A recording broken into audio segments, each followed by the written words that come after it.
In addition to his geographic reorganizations, Claudius also reorganized the Roman political order. Possibly as a result of all the assassination attempts he dealt with during the early years of his reign, Claudius decided to reintroduce the long-ignored office of censor, which had been left vacant since the days of Augustus. You will recall that in addition to the obvious duty of taking the census, the censor also maintained the senatorial roles and acted as a sort of moral policeman. A censor had the final say over who was in and who was out of the Senate. Once upon a time, this had been meant to ensure that crass and degenerate senators were replaced by more worthy men, but in practice, this function became a political tool used to keep allies and adversaries alike in line. Claudius desperately needed to keep his adversaries and allies in line, so the emperor stepped into the long vacant office in 47 AD and used its authority to do some housekeeping. Claudius purged from the rolls all the families that had been suspected of plotting against him. Suddenly, all the men who had fancied themselves possible candidates for the emperorship due to their senatorial status now found themselves nothing more than mere private citizens, without a leg to stand on politically.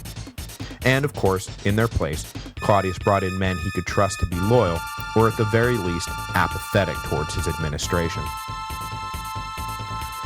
Claudius also took his reformation of the Senate one step further by looking out to the provinces for eligible senatorial candidates. Conservative guardians of Italian preeminence were shocked to now find themselves seated alongside barbarian Gauls, who Claudius had determined deserved to be seated due to their long-standing loyalty to Rome and satisfaction of the wealth requirements.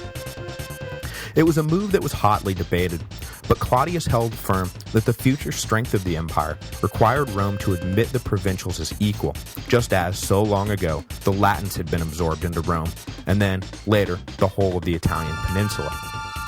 By degrees, the Roman Empire must shed its strictly Roman identity and embrace its multinational character if it's ever going to survive. And in this, Claudius was exactly right. Had the conservatives won the debate and kept the provincials locked out, the Roman Empire likely would have dissolved long before it did. I would also like to mention at this point that Claudius was assisted in all of this by a co-censor named Lucius Vitellius. I only bring this up because Lucius Vitellius' eldest son, Aulus Vitellius Germanicus, is one of the 4 emperors of the chaotic Year of the 4 Emperors that followed the suicide of Nero in 68 AD, and if I do this right, I will have introduced all 4 of the 4 emperors by the end of this episode. I've already mentioned Vespasian, the man who will finally emerge victorious from that chaotic year, so that is 2 down and 2 to go. The last little episode I want to mention before we get into Agrippina is the ill-fated draining of the Fucine Lake. The idea was to increase the amount of arable land by draining the 140 square kilometer lake in central Italy, which had no natural outlet and was a frequent source of malaria outbreaks. The project was overseen by Narcissus, and over the course of 11 years, workers built 5.5 kilometers of tunnels and canals to reach a natural outlet. In theory, the lake would slowly and steadily disappear, but on the big opening day of the drain pipe, which included speeches, gladiatorial games, and much pomp and circumstance, all that happened was that everyone quickly discovered the tunnel contained too tight a bend, which caused the whole system to back up and wash out the site of all the ceremonies, causing the... Not exactly his proudest moment, but in defense of Claudius, he would not be the last man to try and fail to drain the Fucine Lake. It would not be until the 1800s that the feat was finally accomplished by a Swiss engineer. The spectacular failure of the project was an embarrassment for Claudius, but it was an even bigger one for Narcissus.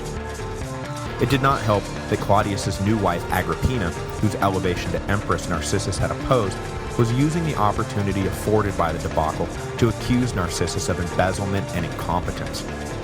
It didn't really matter whether or not the charges were true, though from everything I know about the man, I actually find it pretty easy to imagine Narcissus skimming a bit off the top.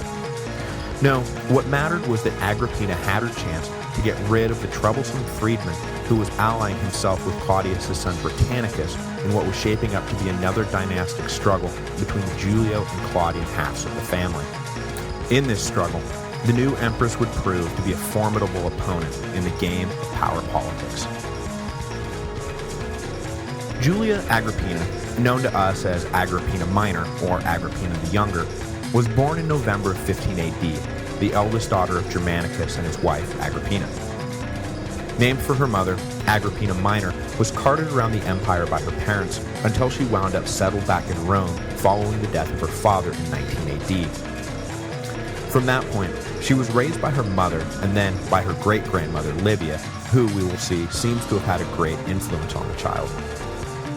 In 28 AD, Tiberius ordered the 13-year-old Agrippina to marry the 40-plus-year-old Gnaeus Domitius Ahenobarbus, who was the grandson of Augustus' sister Octavia and Mark Antony.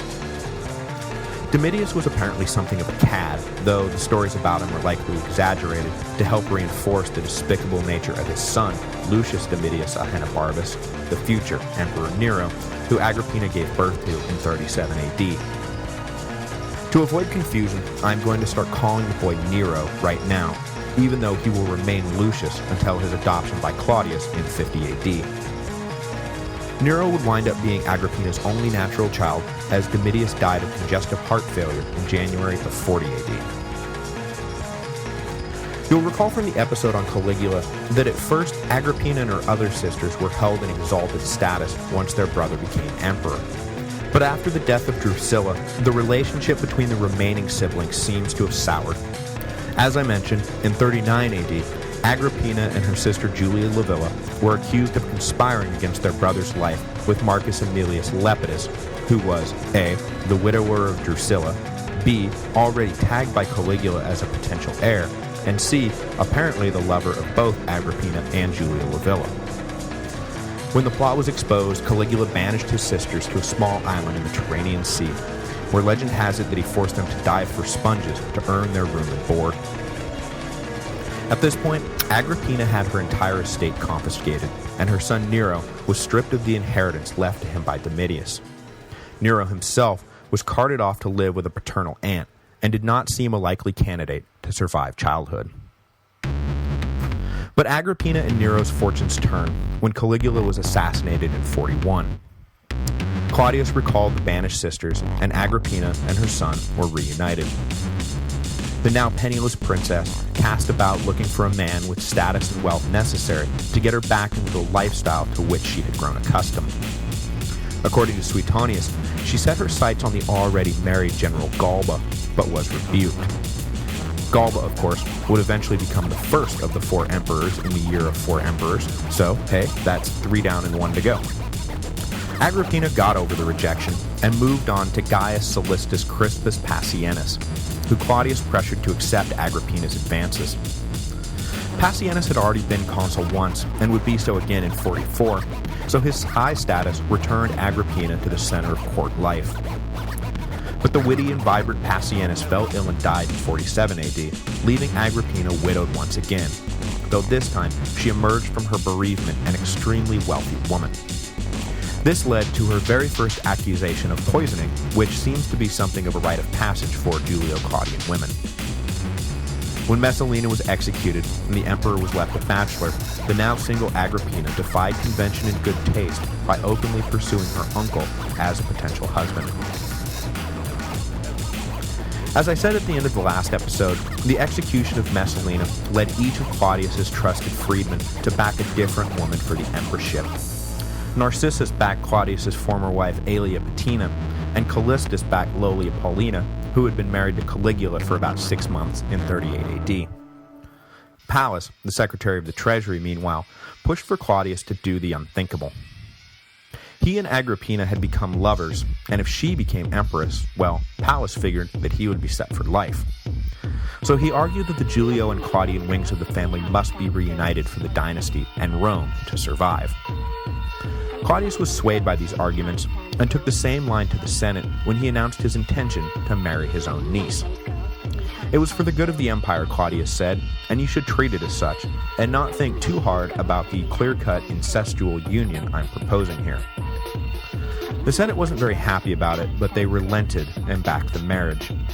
The people of Rome, however, were not so understanding and refused to get on board with the program. The marriage would spark a precipitous decline in Claudius's popularity.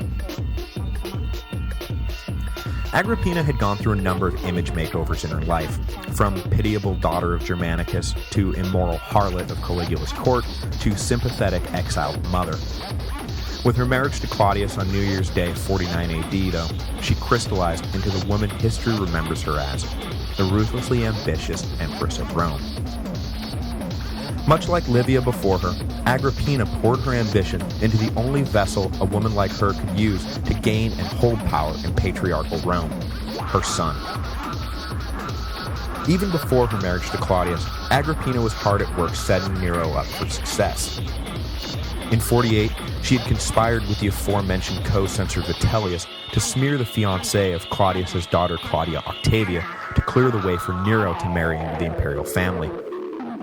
Agrippina succeeded the fiancé to commit suicide along the way, but it would take a few years before she could initiate the marriage between Nero and Claudia. Nero was, after all, only 10 at the time, and Claudia was even younger. But Agrippina could afford to wait, because the next year, she managed to pull off the trick of marrying the emperor himself. Agrippina, who had been ping-ponging between relevance and obscurity for years, was now back in power. But she didn't lose sight of the ball, and at once began lobbying Claudius to adopt Nero and make him an heir.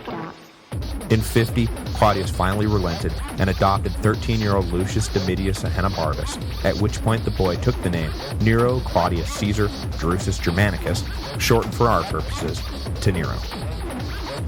Also following in the footsteps of her great-grandmother Livia, Agrippina convinced Claudius to grant her the title Augusta and allow her access to special carriages that were generally reserved for priests. These special privileges were outward signs of the influence Agrippina held over her uncle/husband. In a particularly unprecedented display, Claudius actually named a veterans colony he chartered Agrippinensium, the only colony in the whole long history of the empire to be named after a woman. But as important as it was to Agrippina that she gather up as much power as she could in the near term, her long-term goal still revolved around her son. The 60-plus-year-old Claudius was nearing the end of his life, while the 35-year-old Agrippina still had a lot of years left. And that meant making sure that her son ascended to the throne when Claudius died. The one obvious obstacle to Agrippina's agenda was Claudius's natural son, 9-year-old Britannicus. Although Nero now had the advantage of technically being Claudius's eldest son, there was no accounting for the favoritism Claudius might be tempted to show his own offspring. So, upon becoming empress, Agrippina scrubbed the imperial palace of anyone who had been connected to Messalina and who might be tempted to advance Britannicus's interests. When Claudius cast about for advice on what to do about the issue of succession, Agrippina wanted to make sure that the only people around to speak up would be those firmly in her corner. She went so far as to have Britannicus's tutor killed when he raised too much of a stink about his pupil being neglected by the emperor. Unfortunately for Agrippina, the man who emerged as one of Britannicus's greatest advocates was one of the few men she could not simply dispose of on a whim, Narcissus.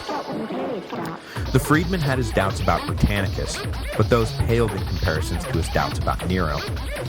The boy was shaping up to be petulant, selfish, and vain. When Narcissus looked at Nero, he saw the second coming of Caligula. Agrippina worked hard to try to box Narcissus out, and as I said, she went after him hard over the Fucine Lake debacle. But the freedman was tied too deeply to the emperor. Try as she might, Agrippina could not dislodge Narcissus from Claudius's ear. But despite that, as was usually the case during these years, Agrippina finally did get her way, at least partially. And in 51 AD, 14-year-old Nero was elevated to manhood and named as a co-heir